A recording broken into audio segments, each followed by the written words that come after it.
Good evening, everybody. I'd like to thank you all for coming. Families, the Big Red One in Fort Riley, Kansas, thank you for attending here in person, virtually. My name is Major Bobby Castor. On behalf of Major General Sims and Command Sergeant Major Molnax, we'd like to thank you for attending this Big Red 1 Year of Family special guest speaker event. Our guest speaker, our motivational speaker this evening will be Mr. Tom Krause. So without further ado, I would like to hand this off to Chaplain Key, our Big Red 1 Year of Family lead, to give opening remarks. Thank you. Hey, thank you so much, Bobby. Appreciate it. Thank you, everyone, for being a part of our speaker series, and those of you who are watching online. We are just delighted to have Mr. Tom Krause with us. He has over 20 years in the Missouri public school system. He's been a contributing author to Chicken Soup for the Soul 20 times. And a lot of his presentations, I was reading through his paperwork, his bio, and a lot of his presentations focus on three very important areas. Be yourself, believe in yourself, and go for your dreams. He has inspired people all around the world, and we are delighted to have a professional with us this afternoon. He told me to be short and brief, so I'm going, he said, less is more. And so without any further ado, please, let's put our hands together and give him a Big Red 1 round of applause, please. Thank you so much, sir. Thank you. Well, my name is Tom Krause. I was a teacher and coach in Missouri Public Schools for 31 years. I retired. Someone smarter than me, after 31 years, estimated some 8,000 teenagers went through my class. Now you know why my hair is gray. I'm also a 25-time contributing author to the Chicken Soup for the Soul books. And I always like to start off with a joke. So, nickel and dime sat on the roof. The nickel fell off, the dime didn't. You know why? Had more sense. My elementary students taught me that one. In Scotland, there's a bell tower, 10 stories high. Every day, at the end of the day, an old man climbs 10 flights of stairs to go up to ring this great big bell at 5 o'clock in the afternoon to tell the farmers it's time to come in from the field. One day he climbs 10 flights of stairs, he gets to the bell, and there's a teenager standing next to the bell. And the old man says, "Son, can I help you?" And the teenager says, "I want to ring the bell." So the old man says, "Go ahead." The teenager stands in front of the bell, takes his face, and boom, hits the bell, rings perfect. The old man says, "Son, how do you know how to do that?" Teenager goes, "Watch this." Takes one step back, one step forward, boom, hits the bell, bell rings perfect. The old man says, "Son, it took me years to learn how to ring this bell. How do you know how to do that?" Teenager says, "Watch this." He goes all the way back by the wall, runs as fast as he can to the bell, boom, hits the bell with his face. The bell rings, swings back, comes forward, hits the teenager, knocks him out the window, all the way to the ground. The old man hustles down the steps, and by the time he gets there, there's a crowd of people around this young man. A policeman standing there go, "Does anybody know this guy?" And the old man goes, "No, but his face sure rings a bell." Now, that's the best I got. I'm sorry. All right. A number of years ago, I wrote a poem for Chicken Soup for the Volunteer Soul, and it was published in a book called The Volunteer's Creed. So if you'll flip the next slide, there it is. Now go to the next one. And I'd like to begin my presentation today by reading this poem. Though my troubles and my worries are sometimes all that I can see, still I always must remember life's not only about me. Next slide. Other souls are also hurting, and I know that it's my plan to reach out to help another, to extend to them my hand. Next slide. With this purpose as my focus, to reach out to be a friend, all my troubles and my worries seem to fade out in the end. Last slide.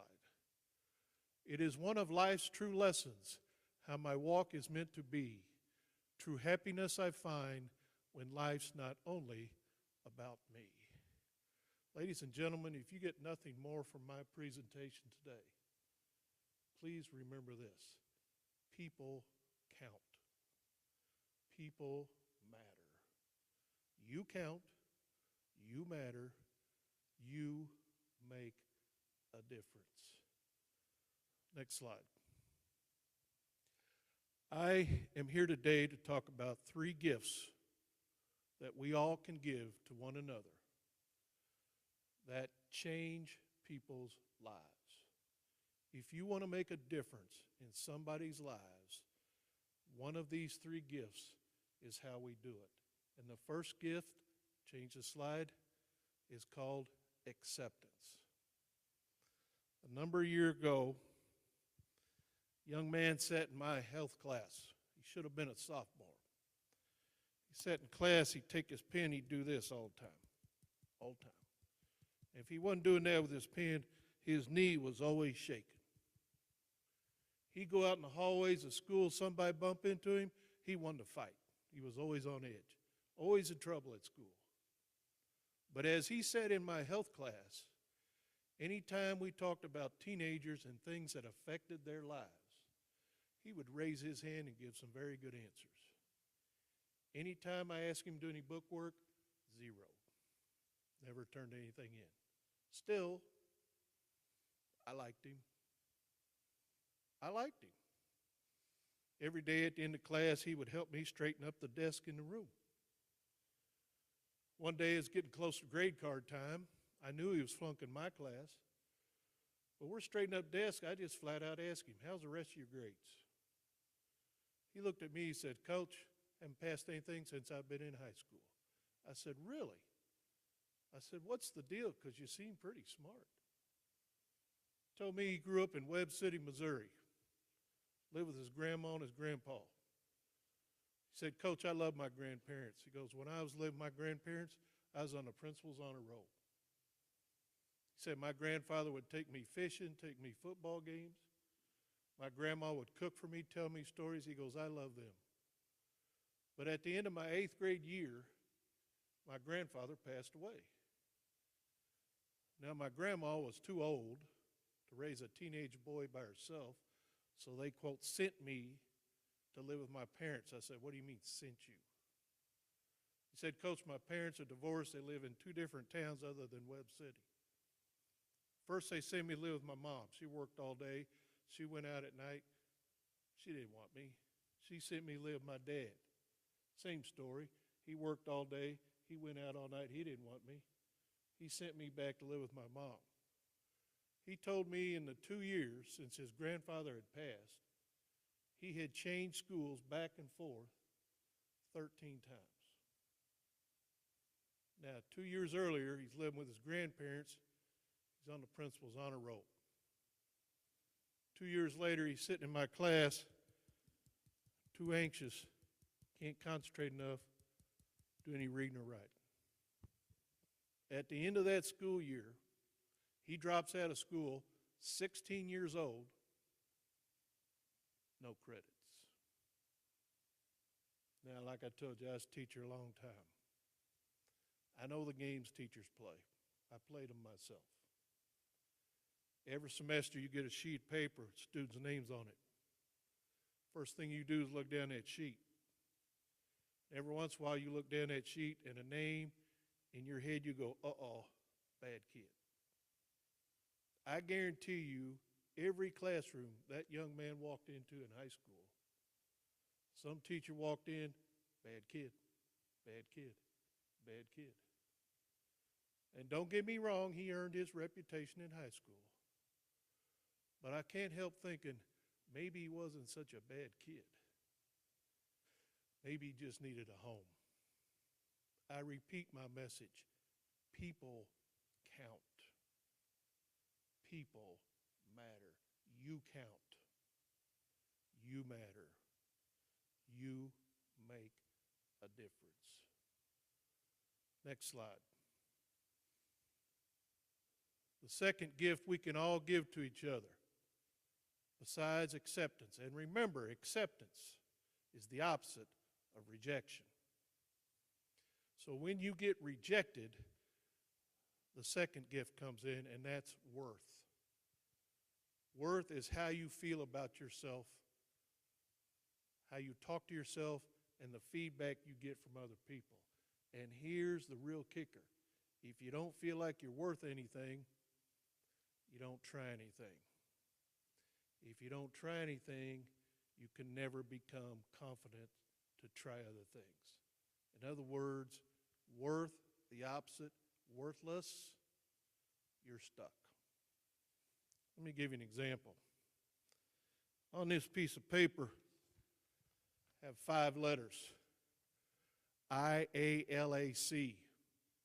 That's the definition of worth. It stands for I am lovable and capable. That's worth. That's self-worth. When we are born, we are most of the time made to feel this way, lovable and capable. But life seems to change. Let's say this represents a young man named Johnny. Johnny's going to be a freshman in high school.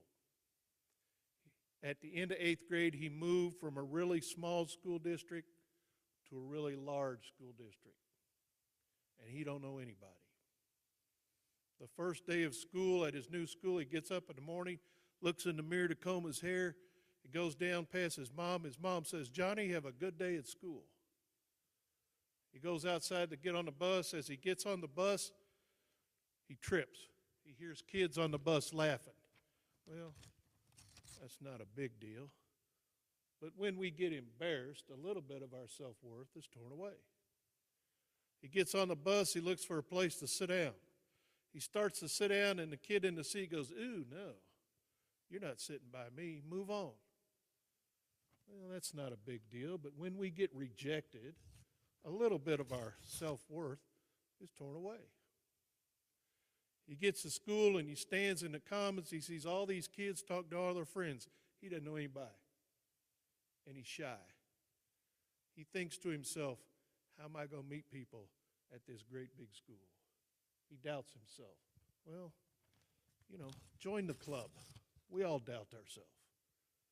He walks into his first class. The teacher asks a question, puts his hand in the air, blurts out an answer, not even close to being right. He's embarrassed. Well, that's not a big deal. After class, he goes in the hallway. He sees a group of kids standing there talking. He doesn't say anything. He just stands there, listens. One of the kids looks at him and goes, "Ooh, what are you doing? Eavesdropping? Move on." So he walks away. Well, that's not a big deal. Goes to lunch. First day of school, he's hungry. But he's a little overweight.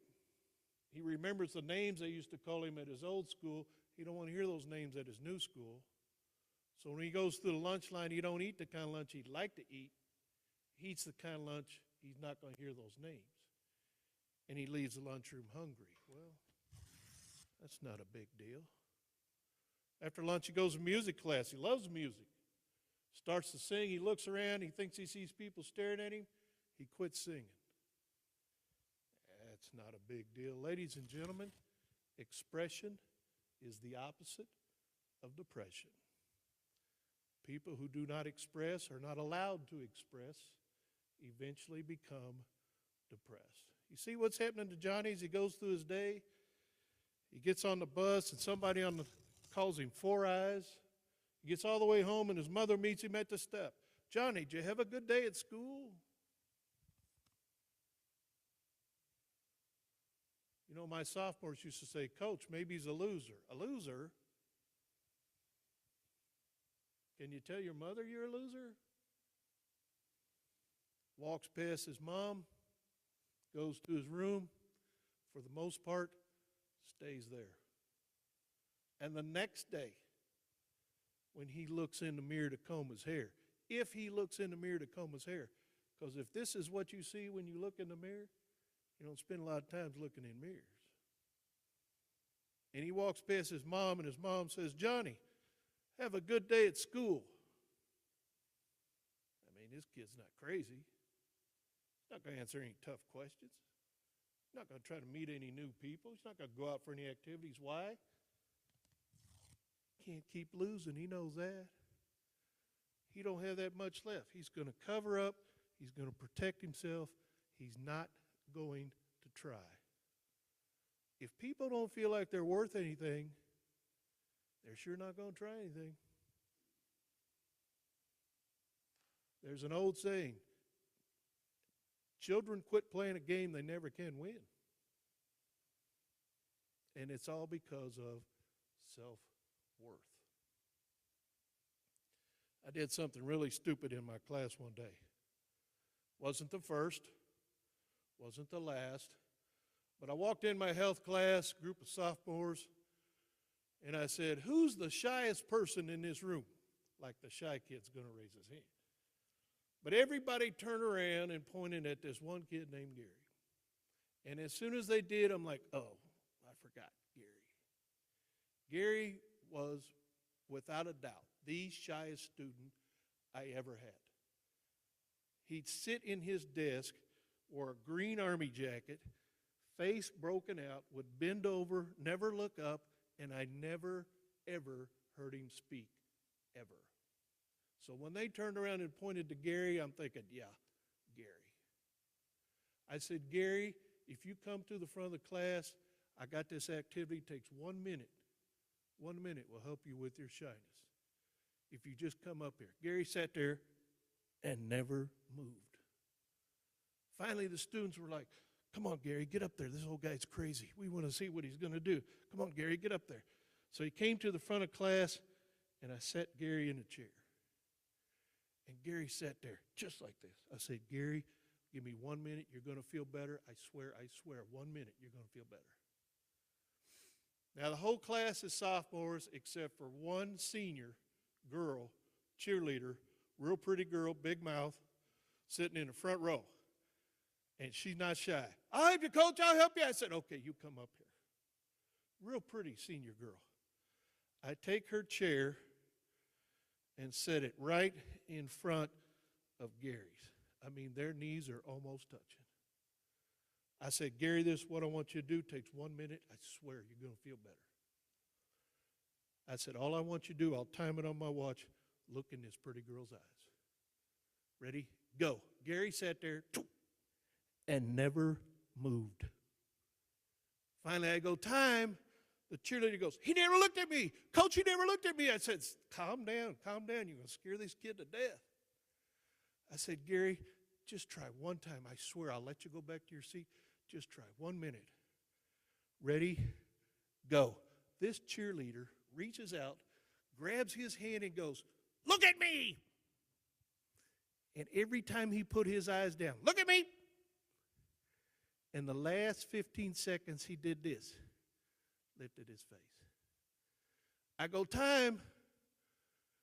I said, Gary, was that better? And he spoke. He goes, yeah. I said, Gary, why was that better? And he said something that caught us off guard. He goes, touched me. I said, what did you say? She touched me. There are some people who are so shy, and shyness is a self-worth. They'll go a whole day, never talk. Can you imagine what that feels like? I used to look for them in the schools. I would walk around. Now, they're not going to stand out, so you got to look for them. They'll go a whole day and never speak. Now, Gary had to go to the bathroom really bad after that. I don't blame him. So I let him go. But when he left the room, I turned to the class and I said, let me tell you something. Next time you see Gary, you don't have to buddy up with him. You don't have to rescue him. Just next time you walk by Gary in the hall, how much would it take for you to go, hey, Gary? Does that take like a second? That second of attention is like putting a cold drop of water on a dying plant. That second of attention is enough to make that kid go from here to here. And ladies and gentlemen, when they lift their face 6 inches, you got them. You got them. Because here's what they think. I don't like me. I won't try for me. Teacher likes me. I'll try for her. That is the power of worth. Every day we walk by people. Yeah, we see them, but we don't speak. We don't notice. And every day they keep going by. Donald Jenry came out for basketball, 8th grade, first time in his life, was born with cystic fibrosis. Know what that is? I didn't, but I learned. Children back then, born with cystic fibrosis, were very weak, pale children. They had to cough a lot to breathe because as they grew, their lungs would fill up with fluid. I don't know what it's like now, but back then, children born with cystic fibrosis rarely lived to be freshmen in high school because their body just wore out. So when Donald Jenry came out for basketball, first time in his life in 8th grade, he had to know what was about to happen to him. He had to know. So he comes out for tryouts. He goes up and down the court one time, bends over and starts coughing. Now, I don't have the heart to cut him. I think I'm being a nice guy. I keep him on the team. I give him a uniform. Every game he sits on the end of the bench. Last few seconds every game, again, thinking I'm being a nice guy. I make a point to go down the end of the bench, put Gary in the game. He gets up, coughs all the way to the scorer's table, goes in the game, runs up and down the court one time, and no matter what else is going on in the game, bends over and starts coughing. I take him out. When he comes off the court, standing ovation.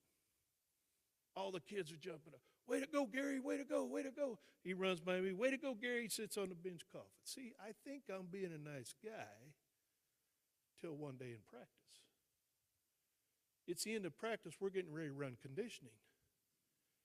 And as I walk to the end line, I noticed Gary bent over, and his cough is really bad this day. I mean, his face is almost blue. So I looked down and I said, Gary, step out. This kid looks at me and goes, what? I said, step out. You don't have to do this. He looks at me and he goes, no, Coach, I'm getting better. We're getting better. Puts his head down, starts running. Why is he trying? I gave him an out. If you knew what Gary knew, and he knew, wouldn't you be sad or mad or depressed? You sure wouldn't be running sprints in practice, would you? When the coach gave you, why is he trying?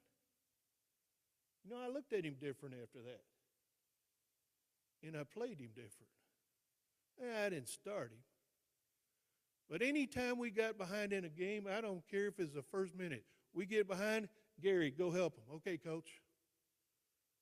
Goes in the game coughing, runs up and down the court one time, bends over.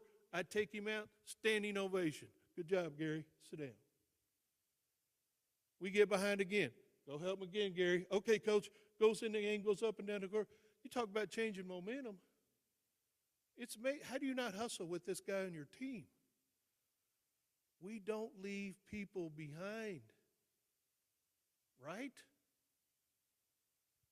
It was amazing. Why is he trying? You know, wouldn't you be sad? He never missed a practice, always had a smile on his face. And he knew what was about to happen to him. He knew. Couldn't tell it by him. One day he comes in the gym, got this big smile on his face. I said, Gary, come here. Yeah, coach. I said, why are you so happy? Ain't nobody that happy. I said, you got a woman? He goes, oh, coach. I said, serious, Gary? I said, why are you so happy all the time? He goes, coach, people love me. I go, they sure do. Now get over and shoot free throws. Middle of the summer, he passed away. As a team, we went to his funeral. I've been calling him Gary Donald, sorry. As a team, we went to his funeral. I bet there wasn't 40 people there. He's just a poor kid. But you know what? We started talking. Here's a kid with no athletic ability. Couldn't dribble, couldn't shoot, couldn't make it up and down the court one time. And he became our most inspirational player. You know why he tried? Coach, people love me. They sure do.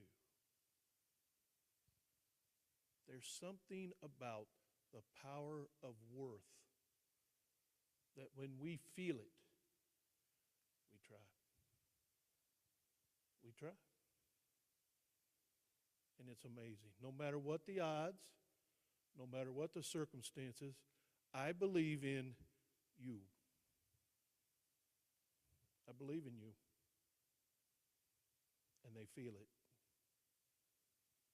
I'm not saying you got to be easy on them, but you got to believe in them. You got to believe in them. You know, I've had coaches, I've done myself. We push kids, and we want them to go to the next level. I understand that. But if you don't believe in them, they ain't going. They ain't going. And they got to know you believe in them. Because it's only with the feeling of worth that they will rise up. They'll take all kind of stuff, all kind of conditioning with that feeling of worth. But if they think you don't care about it, they don't care. They're not going to try. Okay, next slide. Last gift, hope. The opposite of hope, hopeless. Second leading cause of death among teenagers today, car accidents number one. Anybody know number two? Suicide. Suicide. I taught last 10 years where I taught at, there's no poor kids there. These kids all come from parents who went to college. These parents, they make a lot of money. You know what? Got all kind of suicide notes. I'd walk in my classroom, there'd be notes laying on the floor. Some of them signed, some of them not. I'm thinking, what's the deal? I went and spoke at the Missouri Honor Society State Convention. Smart kids. Honor Society. This is not at-risk kids. Honor Society. I give the speech. After the speech, teachers are bringing kids to me, 4 or 5 at a time. Girls, tears in their eyes. These are straight A students. I say, girls, what's the matter? They look at me and they go, never good enough. Never good enough. I said, well, I'm an old white-haired guy. I can tell you, you are good enough. You're good enough. What's going on? Why suicide? People go, oh, well, you know, it's drugs. Well, you know, I grew up in the 60s and 70s. We kind of invented drugs. We didn't have suicide. Why suicide? What's going on? My son, redhead, freckles, happy kid, smiles all the time. Love going to school. Loved going to school. Pick him up in fourth grade. Pick him up one day, he gets in my car, tears coming down his face. I said, what's the matter? He said, Dad, I made a B on this assignment in class. I said, a B? He goes, yeah, I can't believe it. I said, whoa, whoa, whoa. When I was in school, I'd take a B any day. Well, you don't understand education today. I said, oh, a 10-year-old's going to tell me about education today, I see.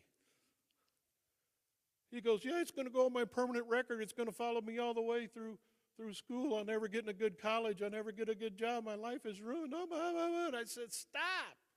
He goes, what? I said, you're 10. I know. It's over. I said, first of all, 10-year-olds don't have a permanent record. They don't? No. But what I want to know is, how does a 10-year-old know the words permanent record? How does he know those words? Because whoever told you those words, son, I want to talk to them. Ain't no 10-year-old need to be sitting around crying at night worrying about a permanent record. Who told you that? Counselors come to me, Coach, every year in the spring, my office is full of these kids. They got to take this MAP test. They're just crying their eyes out. You know, they all make A's. But I said, well, what should we tell them? I said, tell them, don't take the test. It doesn't matter. It doesn't count for your grade. Just don't take it. If it's going to make this much emotion, don't take it. I'm not going to kick you out of school. What are we doing to these kids? You know what? If you took a 10-year-old who loved football, I coach football, loved football, talked football, all they want to do is watch football. You took that 10-year-old and you put him in a high school football game, it'd kill him. I don't care how much he likes it. He'd get hurt, he'd cry, he'd quit. Why? He ain't ready for that at 10. Now you wait till he's 16, 17, 18, okay. But you don't put that on him at 10. He ain't ready for that. I'm sitting there teaching a bunch of 16-year-olds, and they're bringing on the troubles of a 20, 21-year-old. And I said, when you're 21, you'll be ready for 21. But you don't have to be ready for 21 at 16. What are we doing? Well, I'm just, suicide. I can't cope. I got to take drugs. College graduates.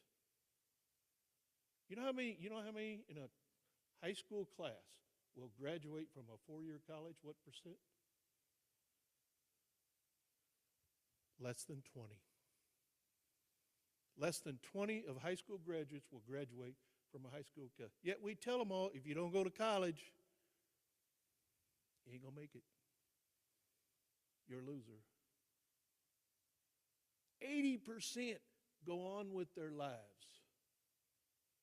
and live great, wonderful lives, wonderful parents. But we tell these kids you never make it. Come on. Why are we doing that? Think about it.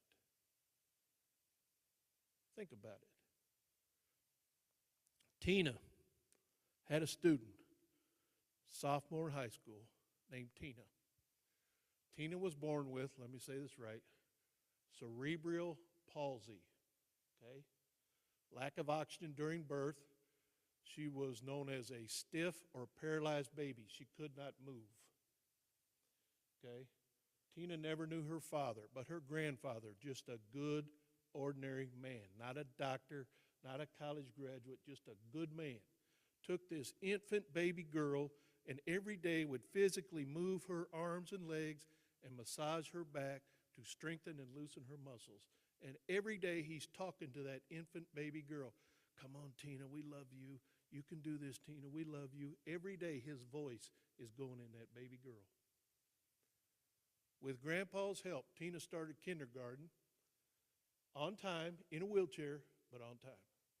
She couldn't speak till third grade because of the stiffness of the muscles in her face. But every day after elementary school, every day after middle school, Grandpa and Tina stretching exercises, and he's always talking. Come on, Tina, you're getting better. I'm proud of you, Tina. Come on, Tina, you can do it. By the time Tina started high school, she could leave her wheelchair behind and use a walker to get down the hallways of school. Now, just like Donald, this wasn't her fault. You can't blame her. But also, just like Donald, always happy, always smiling. Henri, the first time I ever saw Tina, I'm standing in the middle of this crowded hallway between class on hall duty. And I hear this commotion. I think there's a fight. And I look down the middle of this hall, and here comes this girl down the middle of this crowded hall, and she would take her walker, and she'd get up behind good-looking boys who weren't looking, and she'd take her walker and gig them in the butt. And they go, whoo! She'd go, hi, Billy. And they go, hi, Tina, and run off, and she'd just laugh. And she'd walk a little bit further, boom, hi, Steve. She's boy crazy. She's 16 years old, she's boy crazy. She sits right here in the front row of my class, my health class, every day, picking on me. Mr. Krause needs a haircut. I said, I could hear you, Tina. She just laughed. Always happy except for one day. One day I walked up in front of class and I said, students, your assignment for Friday, memorize the poem, Don't Quit. It's 3 stanzas. When I call your name, you will stand up and recite at least one in front of class by memory. Now, if you can recite all 3, I'll give you bonus points. But when I call your name Friday, you must have at least one stanza memorized. And as I'm talking, I happen to look at Tina. She's frowning. And I remember she can't read. So real quickly I go, the assignment is worth 10 points. Make sure you have it done by Friday. Bell rings, students walk off. I look at Tina. She's still frowning. I'm saying, Tina, come on, 10 points. Big deal. Friday comes, students walk into class. Poem day. I look at Tina. She's still frowning. I'm thinking, Tina, come on. I'll take care of you. Open up my grade book, call out the first student's name. Oh, sorry, coach had a ball game last night. I didn't do it. But it's only worth 10 points, right? Yeah. See, I already know. I already know. Second student. Sorry, coach had to work last night, but it's only 10 points, right? Yeah. Uh-huh. First 6 students I call, none of them did it. Boy, I was ticked. What do coaches do when they get ticked? They holler. That's the fun part of coaching. You get it out. Holler. I stand in front of class and I said, let me tell you guys something. I got it. I got it. None of you did it because it wasn't worth anything. I got it. Here's what you get, 5 minutes. You get 5 minutes to study that verse. And the next person don't have their stanza done, and I mean perfect. Not only do you lose your 10 points, give me 10 push-ups right here in front of everybody. We'll start at 10 and we'll see how high we go. Boy, I was ticked off. I wasn't thinking, but I was ticked off. I walk back my grade book. Those kids ain't going to goof off in my class. I ain't going to put up with this stuff. Oh, 5 minutes go by, I go, time. Opened up my grade book, looked at the next name. Oh, Tina. Tina gets up in her walker, stands in front of class, starts to recite the poem. She tries. Gets to the end of the first verse and makes a mistake. And before I can say a word, pulls her walker to the side, plops on the floor, starts doing push-ups. Now, don't I feel like a horse's rear end? My students are looking at me like, you dirty asshole. I'm like, stupid, stupid. But before I can even stop her, she gets back up in her walker, starts over, does all 3 stanzas perfect. She can't read. A girl in the front row goes, Tina, why'd you do that? You did the push-ups. And it took her a little bit to say this, but she goes, because I want to be like you. Normal. And this girl looked at her and goes, Tina, we're teenagers. We're not normal. We get in trouble all the time. And Tina smiled and she goes, I know. See, Tina taught us it was worth a lot more than 10 points. For her to feel like the rest of you, she loves you guys. One day I went through class. Where would you like to be in 10 years? I don't know, Coach. What would you like to do in 10 years? I don't know, Coach. Where would you like to do in 10 years? Whatever. I love that. Whatever. I like girls. Whatever. I can see Tina's face. She's like, ask me. I said, Tina, what would you like to do in 10 years? She goes, walk. Walk. Kids walk to class every hour. She's never walked. I was so touched by Tina's story, I wrote it down. I sent it in a chicken soup for the soul. 1 week, they called me up. Coach, love the story. We're going to use it. We don't know when, but we're going to use it. I said, when you know, call me. Middle of the summer, they go, Coach, putting Tina's story, chicken soup for the unsinkable soul. Right next to it, we're putting the poem, Don't Quit. I said, that's cool. I get on the phone. I call Tina's mom. She says, Coach, I'm so glad you called. I said, what? It's Tina. She's given up. I said, what? Yeah, she went to this vocational rehab place, and they evaluated her, and they told her because her handicap is so bad, when she graduates next year, she'll never get a job. She quit doing her stretching exercises. She just sits in her wheelchair and watches TV. I said, tell her about the book. She goes, yeah, this will help.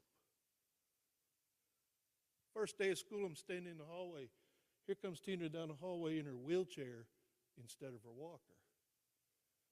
And she rolls by. I go, what's with the wheelchair? And she won't even look up. She just goes, I know, as she rolls by. Second week of school, on Friday is the first home football game, but it's also the day the book comes out. So we have a pep rally 8th hour. But before the cheerleaders take the court, we roll Tina to the center circle of the basketball floor, give her a bouquet of flowers, a kiss on the cheek, very first copy of that book. Say, Tina, you know how you've always felt different? You're special. You're special. People are going to read about you in every city in the world. 1,000 teenagers stood up, clapped. I was from here to here. Tears were coming down her face. She told me later it was the best day of her whole life. Until, next slide, Tina became our homecoming queen. You see that smile? It's worth it. You know who put that smile on that girl's face? Not me. Grandpa, every day. Come on, Tina, we love you. Come on, you can do this, Tina. Come on. When things get rough for Tina, she hears Grandpa's voice. And she has hope. That's why she smiles. Hope. The opposite of hopeless. Ladies and gentlemen, people count. People matter. You count. You matter. You can make a difference in people's lives. Acceptance, worth, hope. Is life hard? You bet it's hard. But they got to know you love them. That's how they rise. That's how they rise. Let me tell you something. It is honor to help someone who can't help themselves. That's honor. It's not a problem. It's not a chore. It's an honor. To speak for someone who cannot speak, to stand for someone who cannot stand, that is called honor. It is not a chore. They're not lazy. They're not non-deserving. We help people. We don't leave people behind. That's what honor is. We reach out. We reach out where other people will just sit and watch. It is an honor to help people.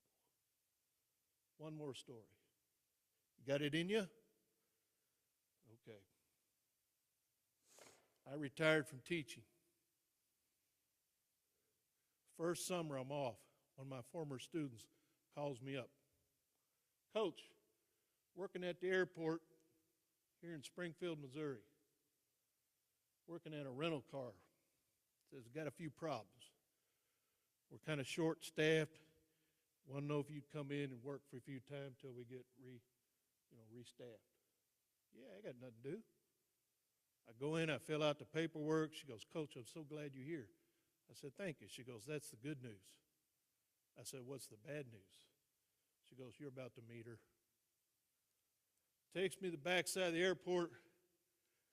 Young lady standing there, 28, maybe 28 years old,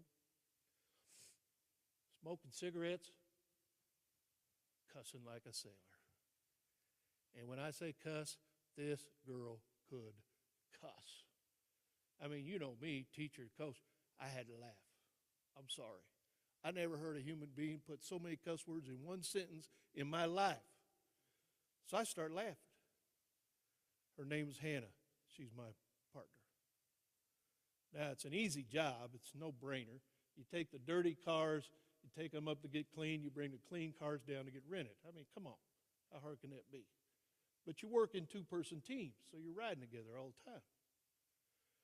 So we're always riding together, and she's just cussing like crazy.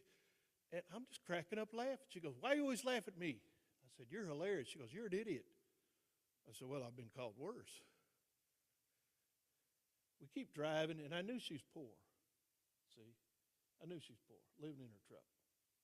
So every day I'd come to work, and I'd stop by McDonald's and buy those little sausage biscuits, you know.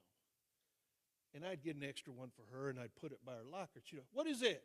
I said, I had an extra. I ain't going to eat that. I said, it's okay. I did. Somebody might have. She always ate it. Okay, she always ate it.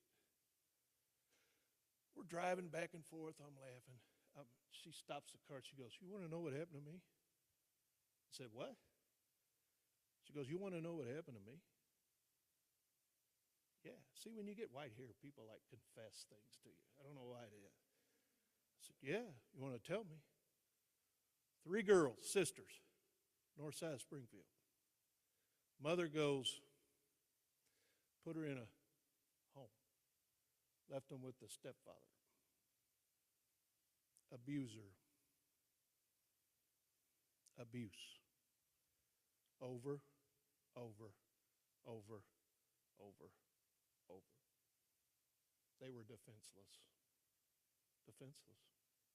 Nobody to stand up for them. By the time the oldest girl gets big enough to resist, chokes her by the throat, kills her in front of the other 2 girls. He goes to prison. 2 girls go to foster care. You want this life? Work their way all the way up through high school. After high school, Hannah is interested in police work. Police work. Loves it. Moves to Dallas, Texas, married a guy in the Army, becomes an assistant deputy in the Dallas-Fort Worth Police Department. Assistant deputy detective. That's pretty good. Now, I knew she's sharp. I don't care what kind of words she used. I knew this girl's sharp. Loves her life. Thinks she's put her whole past behind her. Loves her life. Within 1 year, husband killed in Afghanistan. Sees her partner murdered in front of her. And the only sister she has left commits suicide because of the memories from the past. She loses it. Drops out of life, bounces around, ends up on the north side of Springfield, smoking like this, cussing up a storm. She looks at me and goes, "What do you think now, Tom?" I said, "Well, I'll tell you what, Hannah, if that happened to me, I'd cuss too. Few things in life a little more serious than a few bad words." We keep driving. Every day in the day, she goes, "You come back tomorrow, Tom?" I said, "Yes, Hannah." She goes, "You come back tomorrow, Tom?" "Yes, Hannah." Next day, "You come back to work tomorrow?" I said, "Hannah, why do you ask me that all the time?" "Tom, my whole life, people left me." I said, "Well, let me tell you something. I'm retired. I'll tell you what. As long as you're here, I'm here. You leave, I'm leaving. But as long as you're here, I'm here." She goes, "Promise?" I said, "Promise." We keep driving. Little by little, the cussing stops. We pull up to a stop sign. I said, "Hannah, how come you don't cuss in front of me anymore?" She goes, "I don't?" I said, "No." She goes, "Don't need to."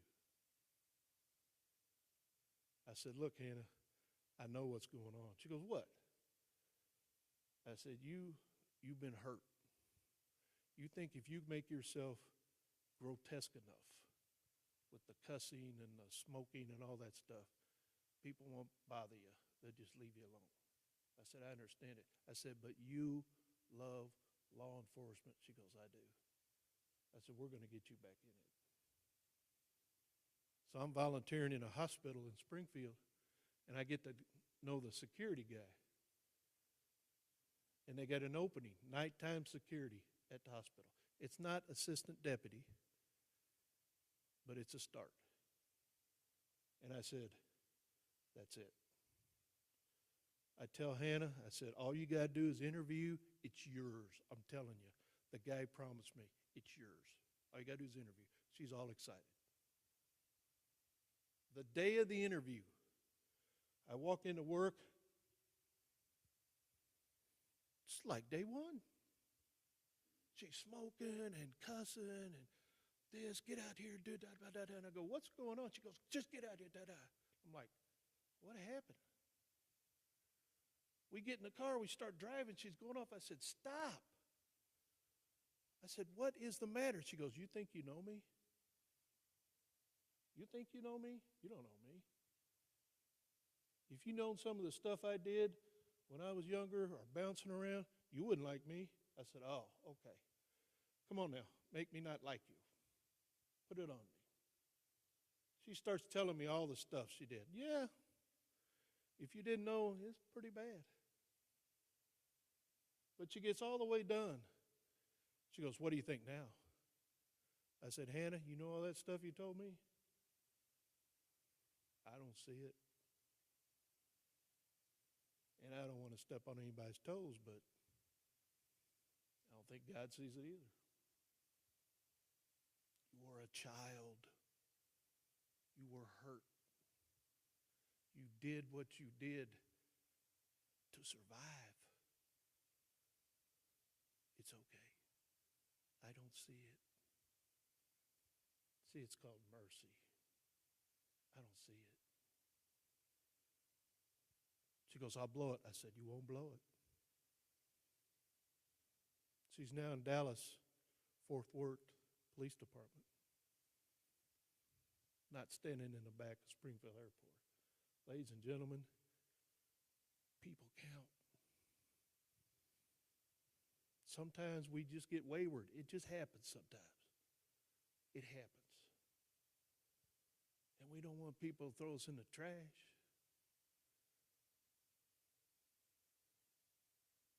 No, like I said, we don't leave people behind.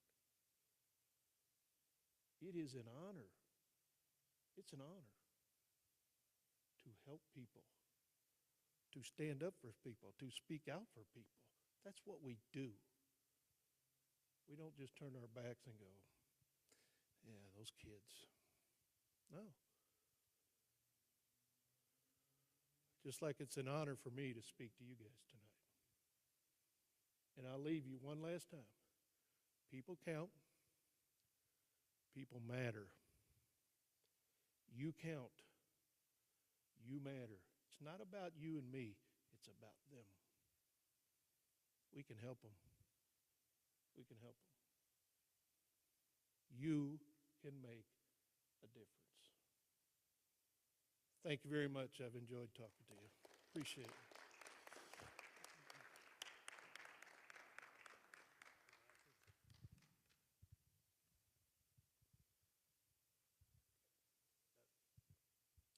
So, Mr. Krause, if you could join us up here. Yeah, sure.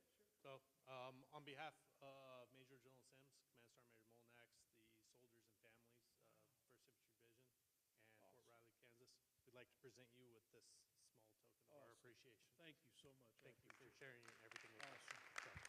Thank you, sir. Appreciate it. That's awesome. Yeah. So, Thank you. thank you very much for sharing your time, your energy with us. We appreciate it, sir. Thank you. Thank you, sir. Absolutely. So, thank you everybody for attending. We truly appreciate it. I'd like to hand this off to Chaplain Key to close out. Thank you, Bobby. Appreciate that. Outstanding. Let's give him another round of applause. Wasn't that inspirational, motivational? Outstanding. Well done. I am inspired. And I guess if we're looking for a preacher on Sunday, we know who to look for. Well done. We all have something that we can hold on to. I truly believe that. And thank you for being so transparent with your stories and just sharing those inspirational stories with us this evening. We all have benefited greatly from your presence this evening. Well, ladies and gentlemen, I won't belabor the hour any longer. We have had a wonderful time this afternoon, this hour of power. And again, we say this to all of our guests. Please take your time leaving and hurry back. Don't leave without shaking his hand or saying hello to this distinguished gentleman today. Thank you so much. God bless all of you.